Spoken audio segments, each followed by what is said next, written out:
It's Wednesday, 10 to 6 in the morning. This is Watertown, New York. I set my alarm for 5:15 and it felt a bit cold. I thought I'm gonna save time and start the truck while I'm doing my stuff inside the truck stop, getting coffee and stuff. And I turned the key, and of course I have a temperature sensor. Now it says -18. When I started the truck it showed -19. All right, where's our Celsius to Fahrenheit? -19. What? I cannot see. -3? -2. Finally we hit negative numbers on Fahrenheit scale. That's pretty cool. And I'm hoping I'll be able to leave, because this is, you know, this thing used to be I forget the name of this little truck stop, but it's like the last decent truck stop before Canada on I-81. And I think it used to be something like Nice and Easy or something like that kind of name. And now when I was looking for this on Google Maps, I see it says K. You know what it's called, K Fuel, whatever, right? And I talked to the guy inside. I said, when did you became this brand? And he says 2 years ago. So that means I have not been here in 2 years, because last time I was here, remember, it was that Nice and Easy or something. And this guy, he was parked next to me overnight. I guess he was lazy, he didn't fuel at night, and he's hauling some railway axles with wheels. That's a scary load, you know, because they can roll, right? But he has a bunch of straps on them, and he has a couple of timbers in the back there. Now from here, that Nissan dealer in Canada I'm going to is 99 kilometers, which is about 61 miles. Yeah, I'm just waiting for the coolant to warm up a little bit over. Usually I start driving when it hits 100 degrees. And this is a Canadian truck, right? But just like with home appliances, half of the stuff is in imperial, half is in the metric, right? Like, for example, the coolant, oil, and what else? And transmission temperature. I mean, transmission is here. Transmission temperature, axle, rear drive axle, front drive axle. All these are in Fahrenheit. Sorry. And so, and you just know, right? Like, I know when the air starts getting hot, I'm almost ready to leave. But why I'm skeptical and I'm afraid I'll get stuck somewhere on the road, that's why I want to warm up a little bit more than usual, is because this little Kmart whatever thing, I never saw a truck stop that doesn't have any anti-gel inside. You know, like, you sell diesel, you sell anti-gel, because that a can, because I ran out of those cheap Canadian green bottles, $7 Canadian each. But I knew it was getting colder, because yesterday I was in Harrisburg, at the TA in Harrisburg. It was +8, which is almost like, what, 48 F, you know? But then I started driving north on 81, and as soon as I hit New York, it started snowing. First it was raining, then it started snowing, icy roads, you know.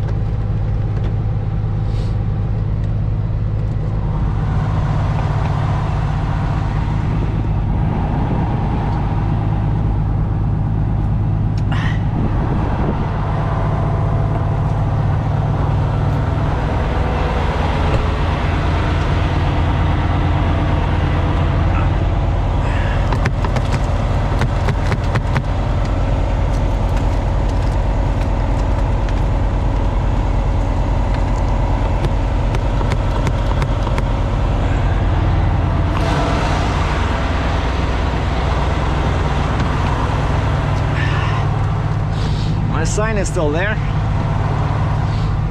That's the good news. And these guys, the consignee, they kept changing the time, you know. I was supposed to deliver yesterday. It was like rush, rush, rush. Yeah, you have to be there Tuesday. And I'm like, you know, I said it's 730 miles. I'll try, but I cannot guarantee. And then the guy says, well, actually, they said the weather's pretty bad over there. It's gonna be pretty bad weather on Tuesday. So let's do it Wednesday. And I said, okay. And so I didn't rush. That's why I stopped in Harrisburg. It was still light. I could still have driven more, but you know, I wanted to find a decent truck stop, so I stopped over there. And then in the morning, when I was just all warmed up and ready to leave, my phone rings, and this is the broker, and he says, the customer says maybe you can deliver today, which was yesterday. I said, we talked about this, right? You guys keep changing the rules. I'm in Harrisburg. I can deliver today, but it'll be late afternoon, probably when it's dark. Like, how are you gonna install and unload the sign in darkness? It's not good.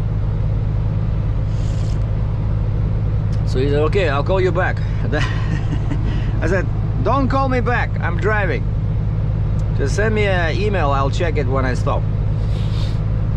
And then his email that I received later said, okay, 7. Can you do it? Can you be there at 7? I mean, they don't want to make it easy for the driver, you know, like 7 o'clock.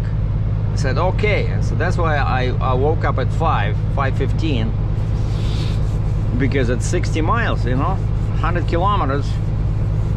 And if I leave right now, I'm still gonna be late, because for me to be there 60 miles in 1 hour, and I have to cross the border, right? So that would take at least 5 minutes on a good day. All right, so what do you guys think?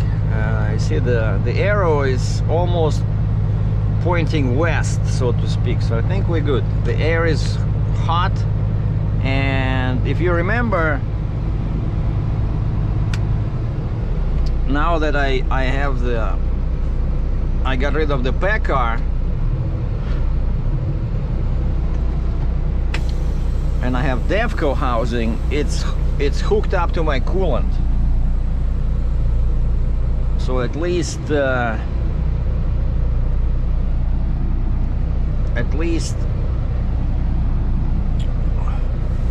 fuel inside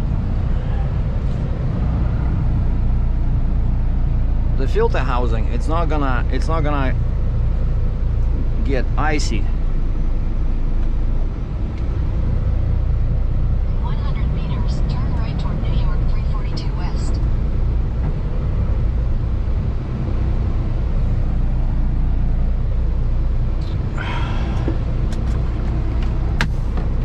I cannot see anything.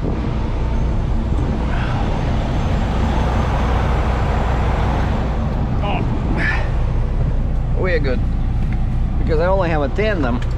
This thing turns on a dime.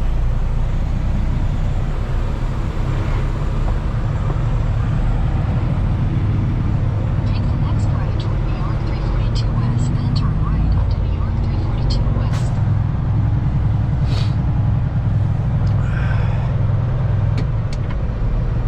And so yesterday I was pretty low on fuel.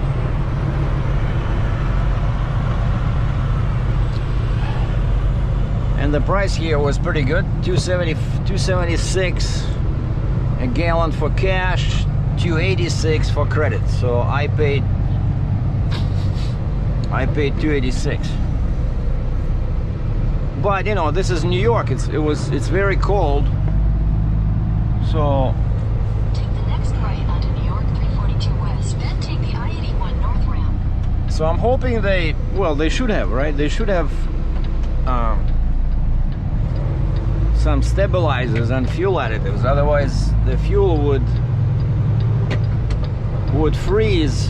Take the I-81 North ramp, then merge onto I-81 North. The fuel would freeze at the pump, right? But this is scary, you know, when it's so cold. I don't feel good when I don't have a anti-gel in the tank. I don't trust these guys, because I remember when I just started driving a few years ago. Well, more like when I started driving in 2005. And I think it was my first winter. I'm sitting in Winnipeg, Manitoba, and I had a Freightliner Columbia, and I'm a company driver pulling a drive-in, and they said it would be Continue on I-81 North for 41 kilometers. they said it would be minus 40 overnight.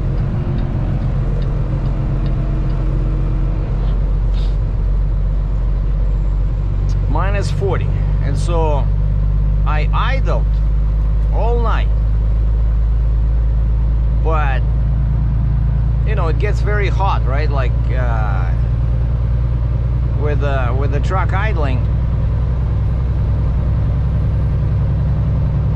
and so I reduced the RPM. I probably had, like, I don't know, 750, 800 RPM.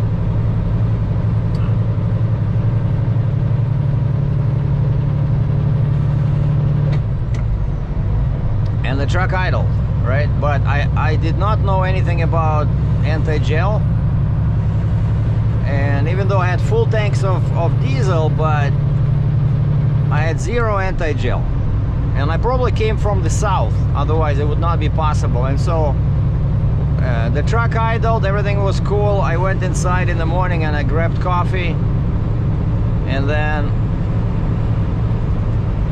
I attempted to leave the truck stop, and the truck just died at the exit. And I had to call the dispatch. I had to call the dispatch. Dispatch got me a wrecker, and the wrecker pulled me to the local Freightliner dealer. And yeah, the guy says your fuel is all gelled up, so they had to change fuel filters. So the only way that's possible is when you have fuel in your tanks from a warm region, right? So let's say you're coming out of Texas, you know, something like that, and they didn't use anti-gel over there, and then you go into north, like in Canada, but I don't know, like you're gonna use up all your fuel, but you know what I mean. If you fill up in a warm climate, that can be a problem, and then you're going north.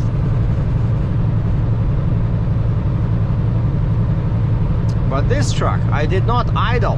I just had my heater on, and because I'm using 5W, what I'm using? I'm using Shell Rotella 5W40. I never have issues starting the truck, even at minus 19, minus 2F.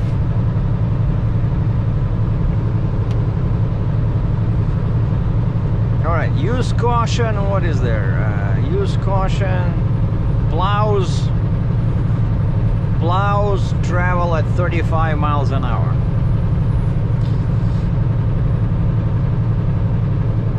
All right, so we have 37 kilometers, 23 miles to Canada. I just wanted to show you guys the bridge. You know that 1000 Islands Bridge, there's two bridges over there, I think two, yeah. You first cross one,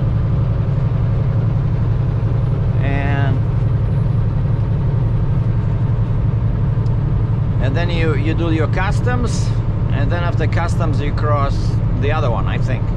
It's been a while since I've been there, but the views from that bridge when it's light, of course, you know, are so beautiful.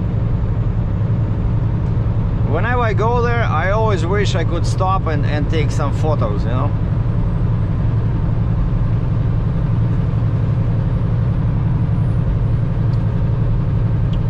But so far so good, for touch wood. The truck pulls okay. It might have helped that I waited a little bit to warm it up more. But once it's warmed up, right, then it's fine, because the warm fuel recirculate, right? Another time it happened to me. Again, I don't know what was going on, but I think I didn't have enough anti-gel or something. But I remember this was like Wisconsin or something. Also in winter. I think I had my International back then, and I started leaving the truck stop. Like the truck is pulling, right? Okay, but as soon as I tried to accelerate on the ramp, you know, and I was loaded, of course. I think I was going to Western Canada. This was Petro or TA or something. As soon as I tried to accelerate up the ramp with the load, the truck started sneezing and coughing, you know, and just died, you know. But it was running. No, actually, yeah, it didn't die. It was running, but it just didn't want to pull, you know. And I didn't want to get stuck on the highway, so I just stopped. And the truck is running. The truck is running. Like idle is fine, but doesn't want to go into, you know, doesn't want to pull in the gear. And so I called the shop. I think this was, yeah, I was with McKinnon Transport. That they went broke a few years later. I probably had my step deck. Yeah, I had my first trailer was 48-foot step deck. Wilson combo aluminum floor, steel frame. Very nice step deck, except it was 48, too short, and the wheels were 60-inch fixed spacing, which is not good. You need 10-1 that you can change to 60. Anyway, I called the shop. I said, guys, something is weird. Like the truck is working fine at idle, but doesn't want to accelerate. And the guy says, oh, just idle, you know, idle till it's warmed up, because the warm fuel will go back in the tanks. But you know, it's kind of scary. You're by yourself, it's very cold. I think it was like this, and I was afraid to leave because I didn't want to get stuck on the highway. Then I had to call a wrecker, right? Like this way, I would just pass the light, basically on the ramp to go to the freeway. You know, I could still walk to the truck stop, and actually that's what I did. I walked back, and I bought two jugs of anti-gel because I was afraid, and I came back and I put one jug in each tank, and yeah, I was full of fuel. But something happened. I guess it's probably got frozen in the filter. I don't know. Back then I did not have this nice system where my housing is connected, has a coolant running through it. So once the temperature is warm, at least the housing will never get iced. Like I had this on my Mac as well. Last when I had the Mac, what, 3 years ago, somewhere in North Dakota, the filter just froze, you know.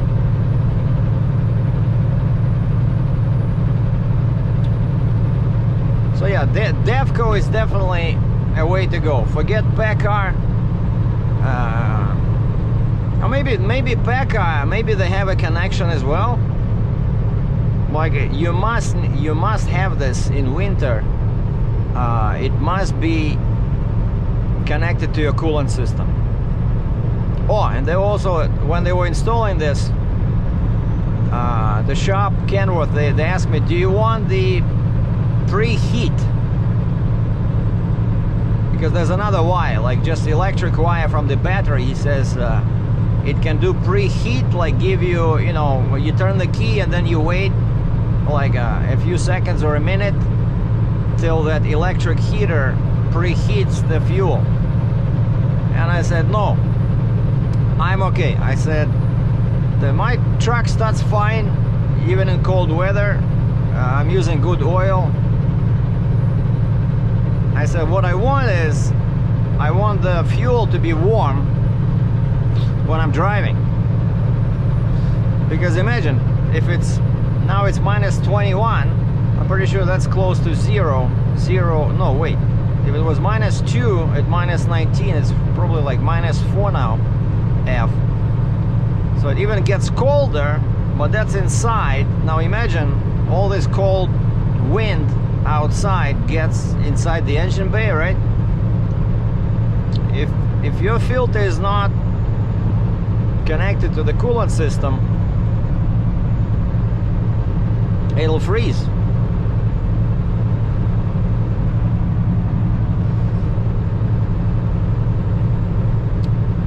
And so yeah, this is I-81. Like I said, all this bad weather and snow and mostly cold started as soon as I hit New York line yesterday. The temperature was just dropping on my thermometer. It was dropping, you know, every few miles I would lose it 1 degree in Celsius. And when I started in Harrisburg, it was, I don't know, 48 F plus 8C. And then I hit New York, it became +1, then 0, then -1, -2.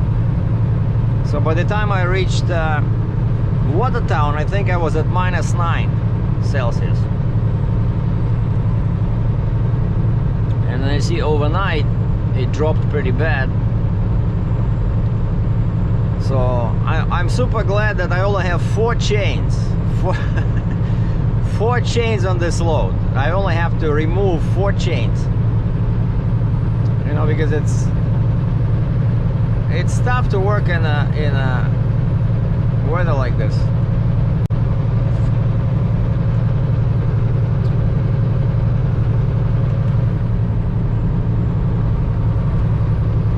All right, where's the border? 24 kilometers.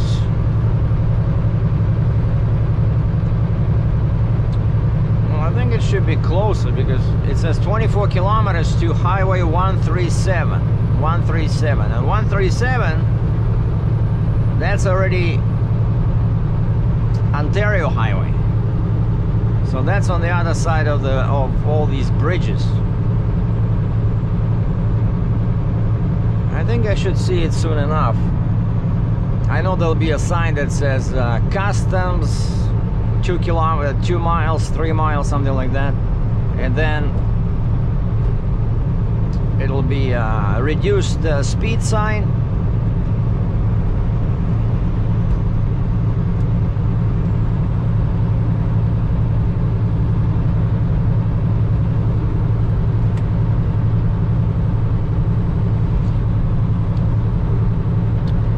And I asked the broker, I said, let me guess, you probably have another broker involved here, because usually this constant changes and, you know, like different appointments. Oh, can you deliver this time? No, wait, can you deliver on the Wednesday at 7? Usually this stuff happens when you have more than one broker, well, at least more than one party involved, right? And so I asked the guy, I said, are you the only broker in this transaction? And he says, well, actually, yeah, I'm the only broker, but he says there's the manufacturer I'm talking to the consignee, which is the car dealership, and then I'm talking to the installer team, because the plant where I got loaded, they were sending their own truck up there to install this thing. And they organized a crane, and he says because of this, so manufacturers, the car dealer and the installer and the broker and me, for some reason it's hard for them to coordinate all this. And by the way, I'm always curious, how do people work in a foreign country, right? Like I cannot just drive to US and start working for a sign installing company, right? Because I'm Canadian, I don't have a green card, I'm only allowed to move loads between US and Canada, and inside Canada I can do whatever I want because I'm Canadian, right? But once I pick up something in the States, I mentioned this many times, but just wanted to mention again, like I pick up a load, it has to go to Canada. Otherwise you need a green card, or you need to marry a beautiful woman from Texas and become an American, which, you know, I prize my freedom. I don't want to do this. I don't want to lose my freedom. So no marriage for me. Anyway, so these guys, Americans, right? Somehow they're driving over to Canada to install the sign. You know, how you guys do this? You know? Because like I said, if you're American, you cannot just go to Canada and start working even at McDonald's for $10 an hour. It would be illegal. You cannot do it because you don't have a residence status in Canada. But I see that construction guys do it. You know, like when I deliver like some kind of a machine, right? I see US guys are in Canada and Canadian guys work in the States, like on a pipeline or something, or a big construction. I think there's some kind of a visa they allow for the project, you know, like when there's something is being built. But I only know like B1, which is what, like a business transfer. That's how, you know, if you're a big company in Canada, right, you're a corporation and you're opening another branch in the States, then you can send a Canadian guy, like a manager, to manage that location. Even though he's Canadian, he can get like this B1 business visa because he's working at that branch of a Canadian company. But then it's not, you know, you cannot stay. Once your visa expires, you have to go back home. So it's kind of like a temporary work visa.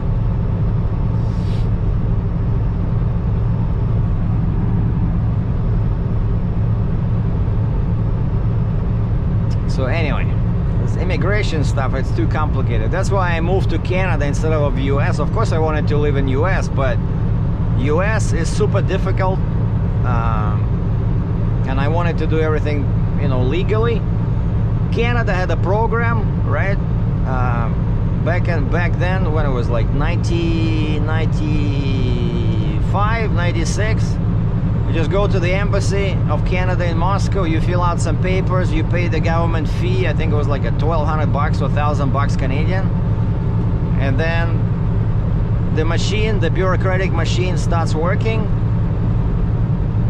You do your medical, they check your background, your prison, were you ever convicted, you know, stuff like that. And it took 18 months. 18 months. And then the last thing, they call you for an interview to check your English. And a beautiful Russian girl, fluent in English, who worked for this embassy, talked to me. Oh, Mr. Dratchev, how are you? And then at the end of the interview, she shakes my hand and she says, welcome to Canada. And they give me this big piece of paper, legal size, which is like pretty much my visa. And I still remember, I left the embassy and I'm looking at the Canadian flag and I had tears in my eyes. I was so happy. Welcome to Canada. So this was summer of 1997. So I've been in Canada 23 years. Okay, Thousand Islands region. Yeah, if you wanna know more about my story, how I end up in Canada, check out my earlier videos. I think about a year ago I did a video talking about this, and I drove to Toronto, and I videotaped my first hotel when I landed here, and then I showed the house where I rented the like a bachelor's where I lived for some, I don't know, some 3 years. Okay, use caution. Plows travel at 35 miles per hour. Yeah, you already said that.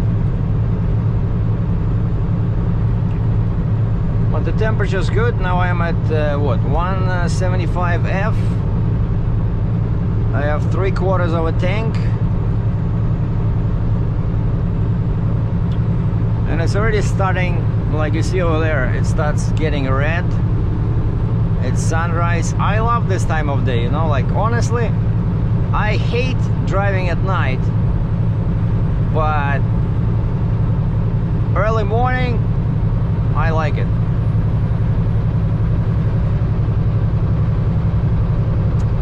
I like to get up, you know, like 1 hour before sunrise, and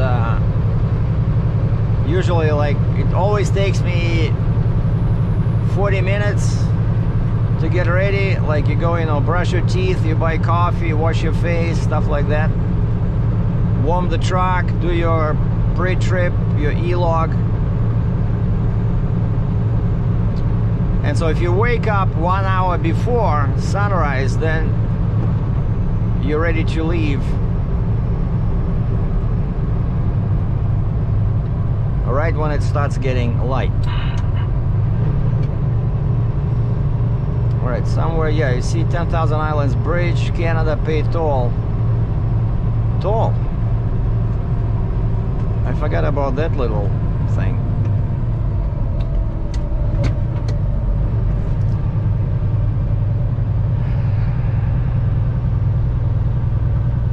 Oh shoot, and I think they don't take, son of a gun, I think they don't take credit cards here.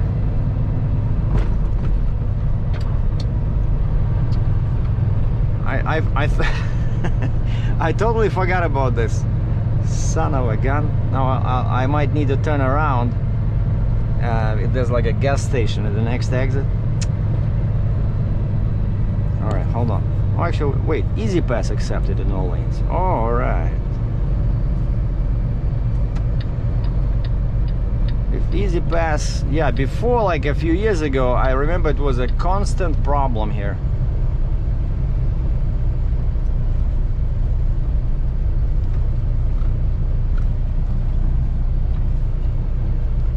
I hope it reads my, where's my Easy Pass? Oh, it's the top there.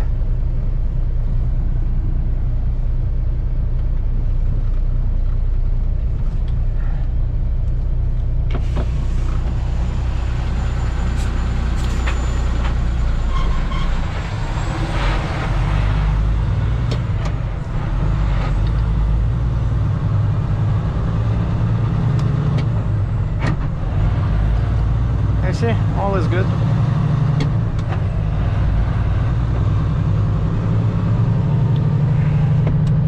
It read my Easy Pass transponder.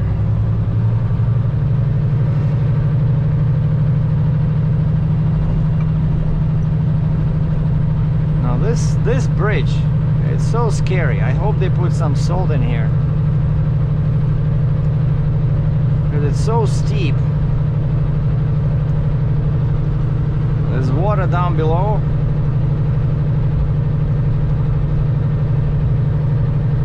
So I'm driving slow because I don't want my wheels to spin. If they start spinning, I'll have to stop and you know, push that 4x4 and differential locks.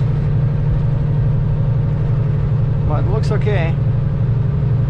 Still very cold, minus 18 now.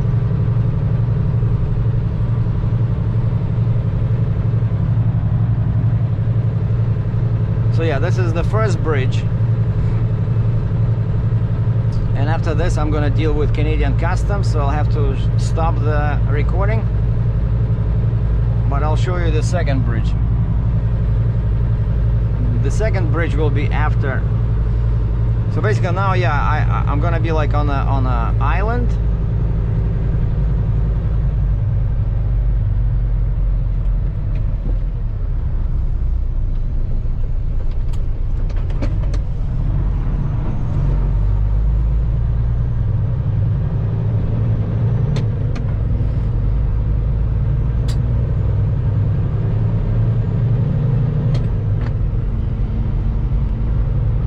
The water, most of the water is clear of ice, and there's fog.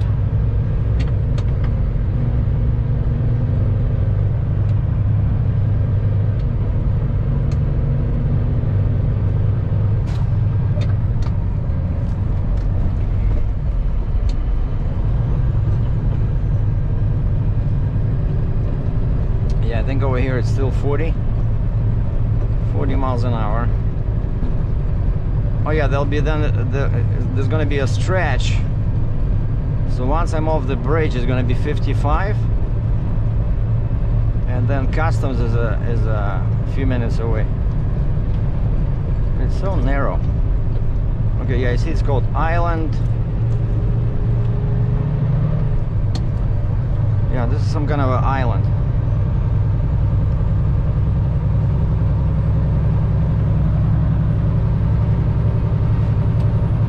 So yeah, not 55, 65.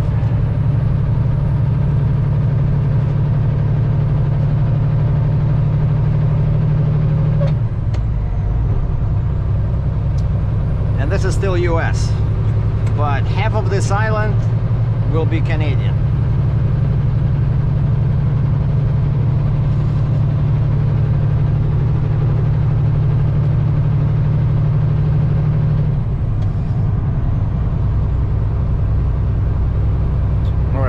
Waiting for the sign that says Canadian Customs.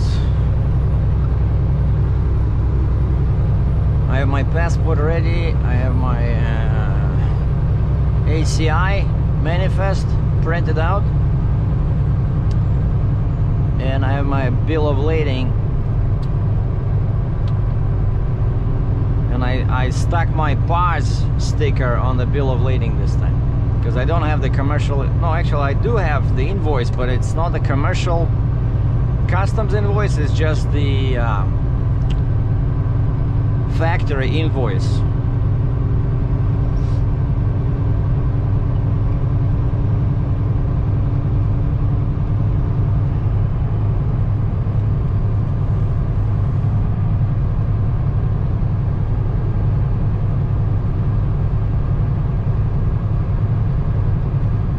I think it's at the top after this turn, at the top of a hill, there'll be a sign, if I remember. You can see now we're going up. Yeah, at the top, somewhere there at the top, the speed will start going down.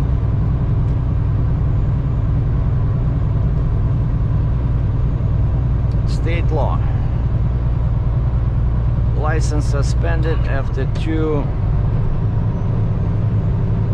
construction site violations or something like that. No, still 65.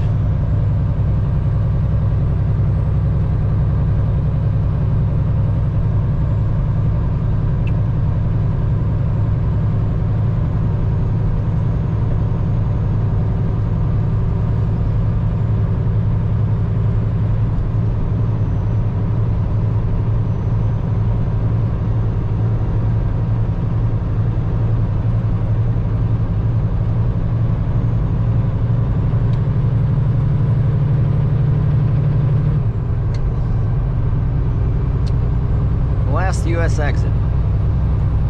Exit 52. So after this, there'll be Canadian Customs. And it's already light.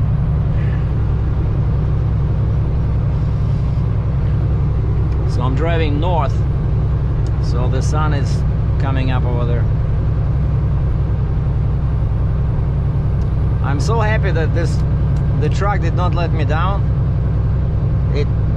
started cold at minus 19, minus 2F. Okay, here we go. You see? Speed limit 40. Yeah, I remember it was at the top of a hill, you see? 40.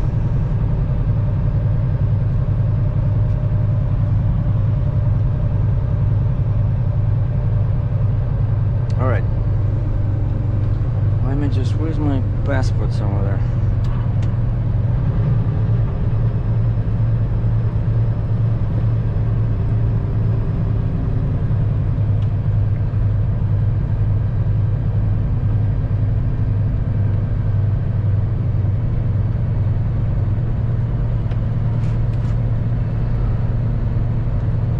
Stop recording here. I think the building, that's the last exit. This is still US. That's the last time you can, if you go this way, that's it. You have to go to Canada and deal with customs. And I'm in Canada.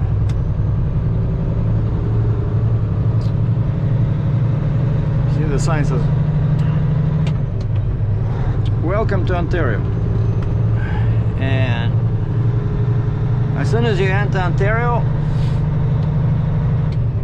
all the speed limits are in kilometers. See, on the right it says 50, but then at the bottom, I think especially for American travelers, they say km/h, because somebody might think that that's 50 miles an hour and start, you know, doing zoom in here. But we're coming to the second bridge, which is even a bit scarier than the first, because there'll be a very sharp turn at the end there. But the same kind of deal, very narrow, very steep. All right, here we go.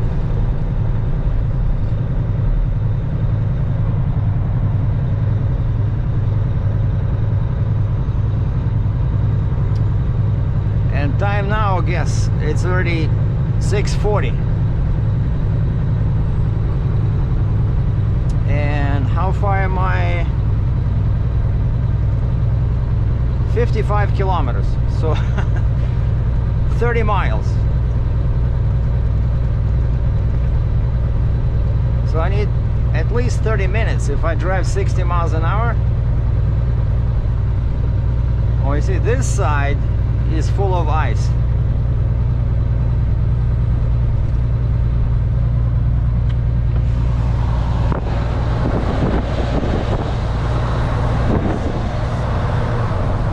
Yeah, over here they have this sharp turn, and they warn everybody, don't go faster than like 50 miles per hour.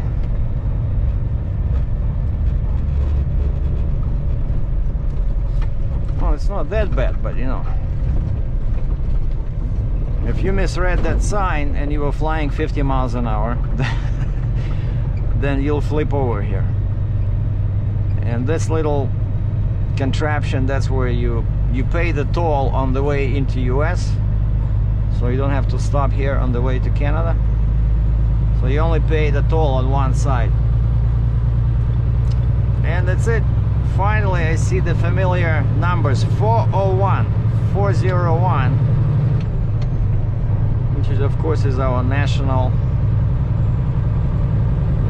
freeway that goes all the way from Montreal to Windsor.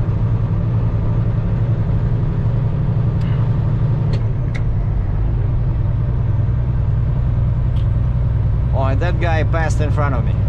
That what is it, UPS? No, some kind of a double trailer. ABF, probably doing some deliveries here at the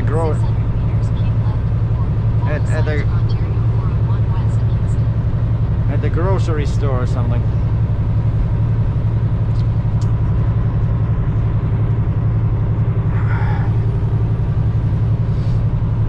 All right, so 401. Yeah, if I take this exit, I'd be going east to Montreal and Ottawa, and this way it's kind of like back home for me towards Toronto, but the first big town is Kingston, and that's where I'm delivering. Kingston, Ontario.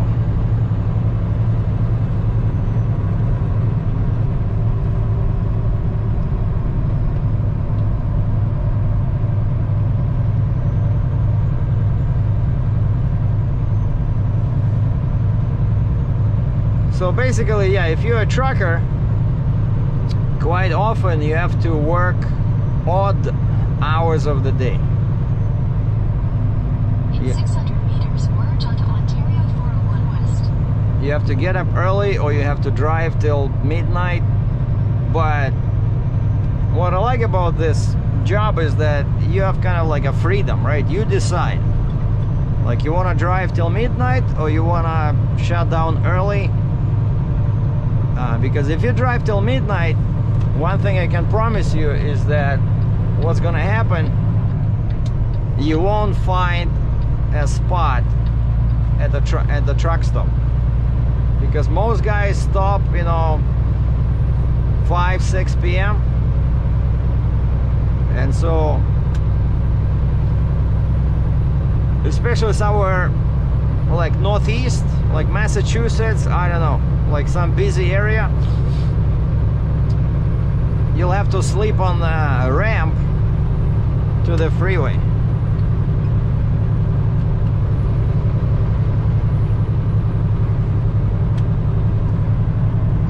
So we don't need headlights anymore. But yeah, I feel the cold. Hold on, let me check the temperature. Oh, mine. And you see, oh, that's another thing that's in my truck is in Fahrenheit. The air conditioning and you know, the thermostat. The maximum is 84, the minimum is 60, and it's all F. I wonder why they do that. You know, they're selling a truck to Canada, a country where metric system is used, and so my speedometer is, the large numbers are kilometers, right? But then the rest of numbers is all mix and match. Some are metric, some are Fahrenheit, but it's okay. Even, you know, you buy a microwave in Canada, it'll never use Celsius. It's always Fahrenheit. So I know, let's say, so when I'm reading a typical recipe where it says preheat oven to 400F, I know exactly what to do because my oven has Fahrenheit numbers on it. And I have a small electric oven in the trunk of my car because I like to bake stuff. And when I go to a hotel, I just take that, it's very light, it's like this size. I take that oven and I go to like Zayre's grocery store or Walmart and I buy some nice, you know, salmon or some pork chops. But salmon is good. Salmon takes like 3 minutes. You know, once the oven is preheated. Very nice.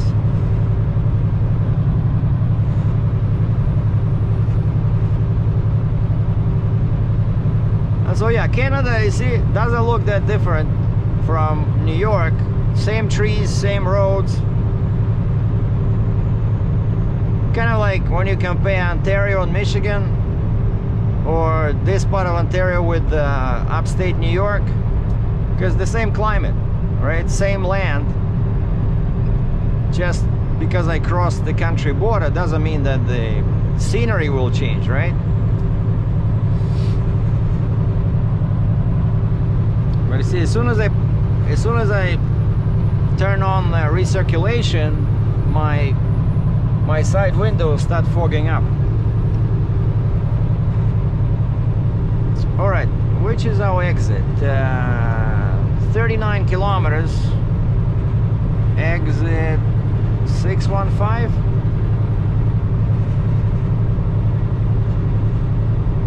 40, and then from there it's 5 kilometers to the consignee. So of course I'm gonna be late.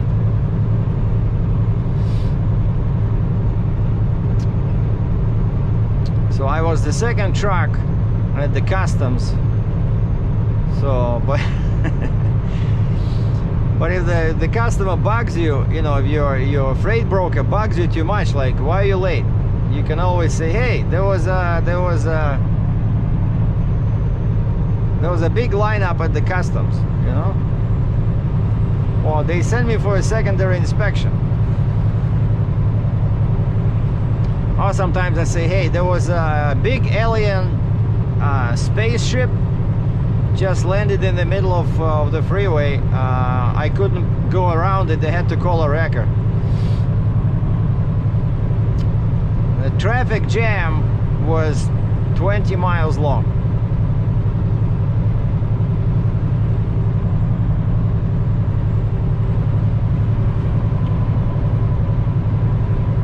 So what are we building over here? Let me guess. Another inspection station? Or maybe a rest area? Yeah, this looks like a rest area with a big building. I like those. They call them en route or on route. Which is kind of like a play of words, because ON is Ontario, right? On, like Ontario route. Yeah, so this is 648. We're coming to the exit 648. Yeah, 615. So I need 615, so 33 kilometers, which is somewhere around 20 miles. Yeah, we should be there eventually. Just not at 7.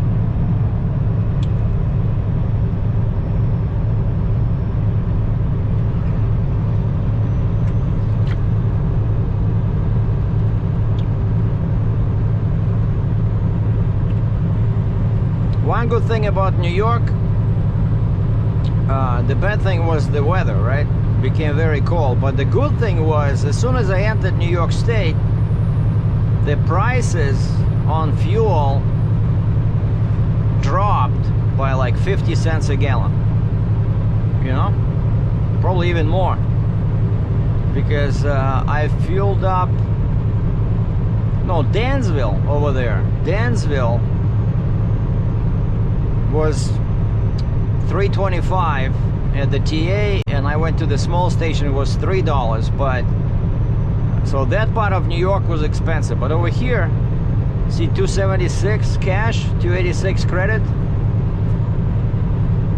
But before, when I was driving on this 81, I saw like something crazy, like $3.50, $3.76.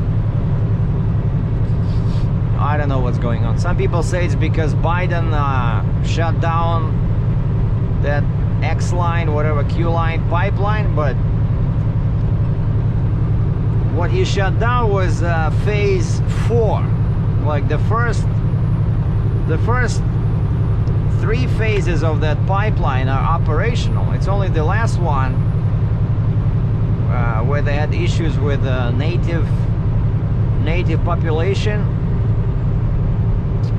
That's what they shut down. But the first one that brings crude oil to US is open.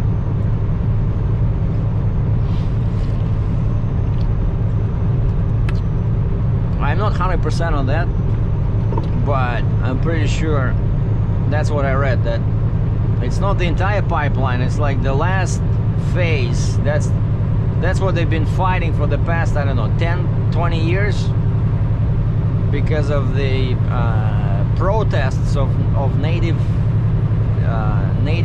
residents over there.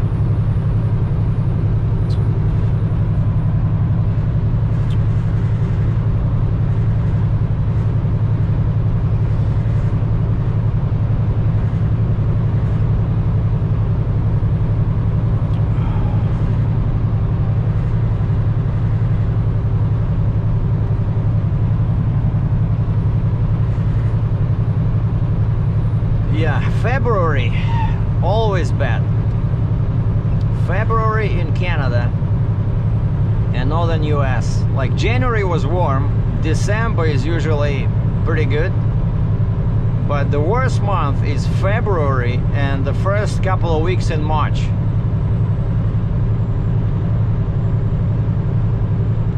And today is what? Today is 17th? Yeah, 17th of February. So this is the first time I see such a cold temperature. So actually I feel lucky, you know, like the winter is almost over, but I know we're gonna have some trouble here until the spring arrives. Probably 3-4 weeks. And which reminds me, once I park the truck, probably go to a hotel for a night at least. I send out like a news release to all my contacts saying that RGN available on Thursday, which is tomorrow. But tonight I want to go to a hotel, you know, take a shower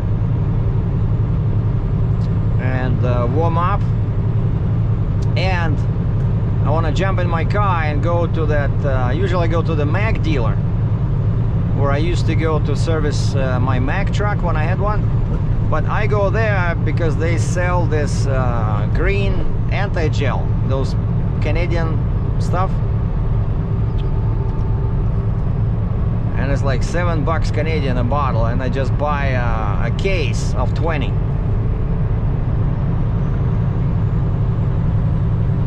And probably before I park the truck,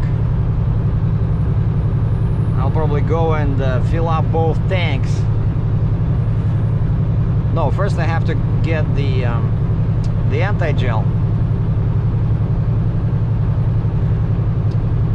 Yeah, because weather like this, you know, like I said, it's for me it's scary not to have anti-gel in the tank. Again, they all add additives. Otherwise the fuel would freeze at the pump, right? Makes sense? But sometimes they can have some water in there, you know? So it's better to err on the cautious side. Oh, so that means it's sunrise now. 6:54. 6:54. 6 minutes to 7.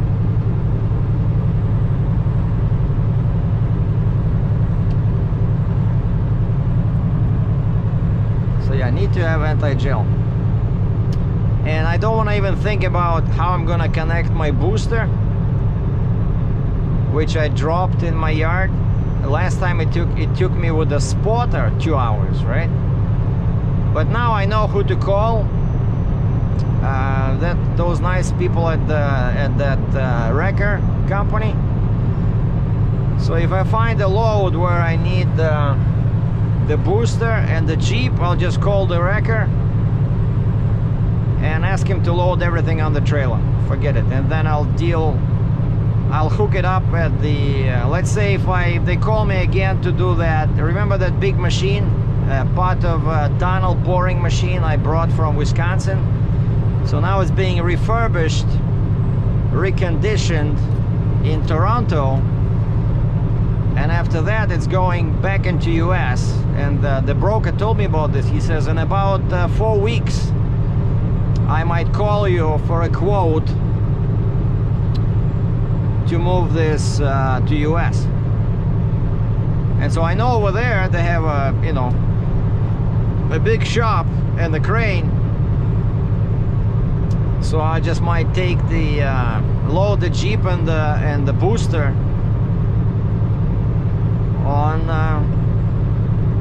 on the deck, and they will undeck it over there. You know, inside the shop, it's much easier to connect everything. But yeah, this was a good trip, you know, like driving with a tandem, and the load is so light.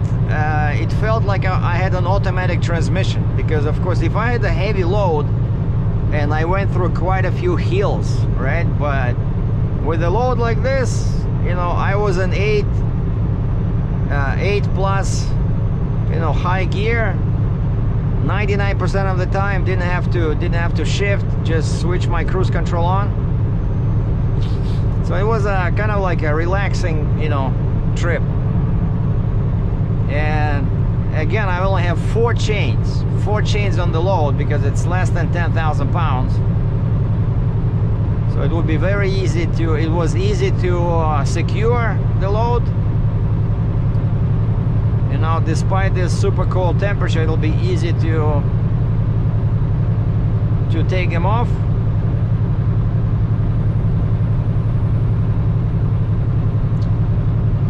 And once I'm done here, I'll just send the paperwork to my factoring company. So hopefully, yeah, as long as they receive it before 10 a.m., I will get my money today after 2 p.m. And so that's the first order of the day, is to deliver the load, get unloaded, hide away the chains, and secure. I have those two rubber conveyor belt pieces. I have to secure them with a strap, and then just park somewhere on the side, probably near the dealer, and send the paperwork, proof of delivery to the broker, and then the paperwork to my factoring company, and then I can head home, because I'm not gonna even bother with the load board, because I only have 2 axles, no booster, no Jeep. Like, chances of me finding a load out of here are 0. And plus, I'm only, what, 400 kilometers, 240 miles away from my yard in Cambridge. So I'll be there probably right at the time where my money drops in my account.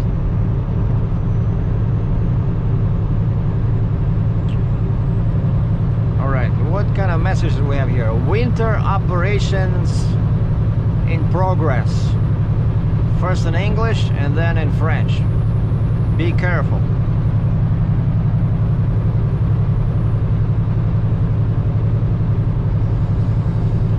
Well, I made it to my consignee. So it's a Nissan dealer. See, guys are sitting there, they're watching, and I just took my chains off, and just in 5 minutes, but it's so cold, I have to get inside the truck, and so I'm running the truck, you know, so that I can warm up. But made it from that road, turn it like this into the parking lot. You see they have all these brand new Nissan cars and SUVs over there, and the guys were waiting for me. I saw they have these little boom trucks, and I don't know if you can see in the mirror there, but there's a truck next to me, and I'm not sure how I'll be getting out of here. And on the other side I see, oh, my guys, Dodge Ram trucks. Yeah, so Jim Thompson, and this is, what is called, James Braden Nissan. So they're gonna have this huge fancy sign. He's definitely will be attracting much more attention than that guy, but I'm not sure where they're gonna install it. Probably instead of this, maybe somewhere there, I don't know. But anyway, just my job is to let them unload this, and then have them sign my paperwork, the most important thing. And then probably I'm gonna run inside. Need to use the washroom, and I know I have to leave this way. That's north, so if I take this road north, I'll hit 401. So I'll just need to get out of here somehow. I don't know, it's gonna be tricky. I'll probably have to go back a little bit, and then go in a very wide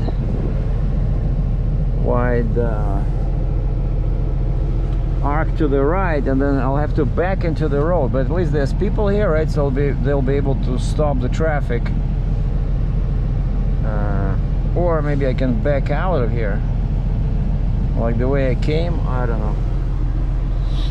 You know, some of these places, right? They're pretty tight. So, all right, they're getting ready to hook up, I think. Better put my masks into my pocket in case, because I don't know who's, maybe probably those guys are gonna sign, the guys inside.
Customer, so now all I need is just tie down my